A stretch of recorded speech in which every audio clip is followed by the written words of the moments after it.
you were requesting me to make a video on rural and northern immigration pilot program. So here's the detailed video that you wanted.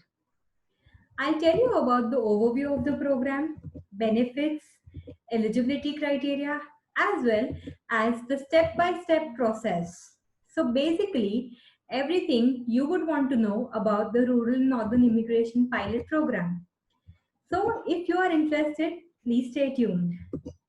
Hello, everybody. This is Ritika Vasani from Bini Immigration and Education Services Private Limited. Let's begin with the overview of the program.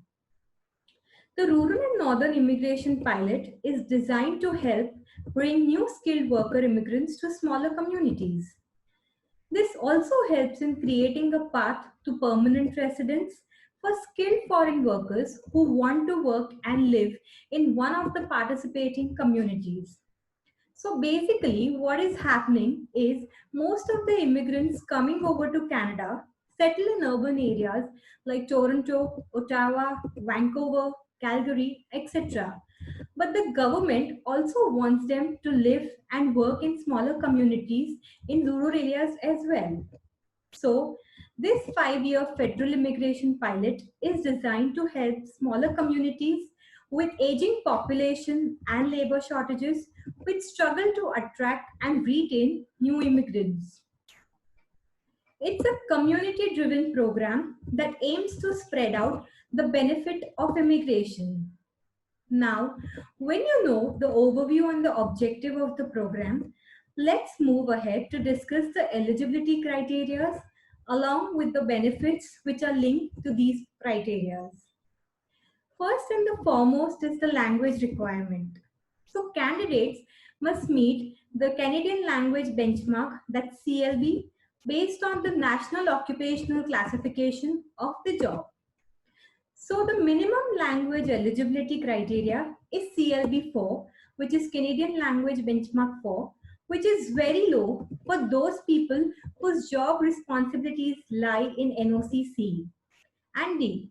For NOC B, it's CLB 5, and for NOC A and NOC 0, it's CLB 6. The second eligibility criteria is based on the educational requirements. So candidates must have a Canadian high school diploma or an equivalent foreign credential with an accredited educational credential assessment, which is the ECA report. When I talk about the work experience, then candidates must have 1 year of continuous or part-time work experience, which amounts to hours of 1560 hours in the last 3 years. So the work experience, one must be in an occupation and must include most of the duties and all of the essential duties listed in the National Occupational Classification, which is the NOC. When I talk about moving under this program, then settlement funds or a proof of fund is also important. The settlement funds or the bank balance completely varies on your family size. So if it's a single individual, it would be $8,722, and considering if it's a family of 4, then it would go to $16,206.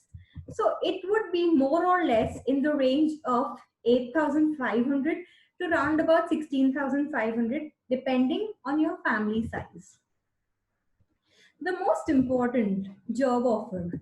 So you need to have a full-time, non-seasonal, permanent job offer to work in one of the participating communities to be again eligible for this program. Skill level. So your job must be at the same skill level or one level above or one level below that the NOC applies to your work experience. So for example, if you're working in NOC skill level A and you get a job in NOC skill level B, then also it's fine as long as the job offered is in the same occupation. Now let's have a look at the participating communities. As a candidate, you need to find a job in one of the participating communities. Once you are successfully endorsed by a community and also in applying for a permanent residence, then you move there and as well have a chance to work and live there. So there are total 11 communities split across provinces like Ontario, Alberta, Manitoba, Saskatchewan, and British Columbia, wherein 5 communities are from Ontario, 2 are from Manitoba and British Columbia each, and 1 each from Alberta and Saskatchewan. Additionally, IRCC will be working with these communities to help recruit the candidates. Now, how to apply for permanent residence? So, candidates must check if they meet both the federal government eligibility as well as the community specific requirements as discussed just some time back.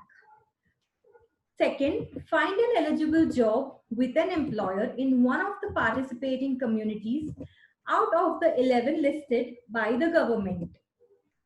Those with a job offer can also submit an application for recommendation to the community, and candidates with a community recommendation can apply for a permanent residence.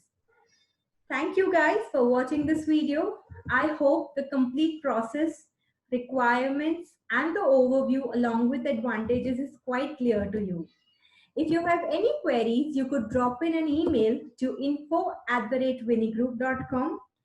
And also, please click the like button if you think it was helpful for you, and share it with your friends if you think it can be helpful for your friends.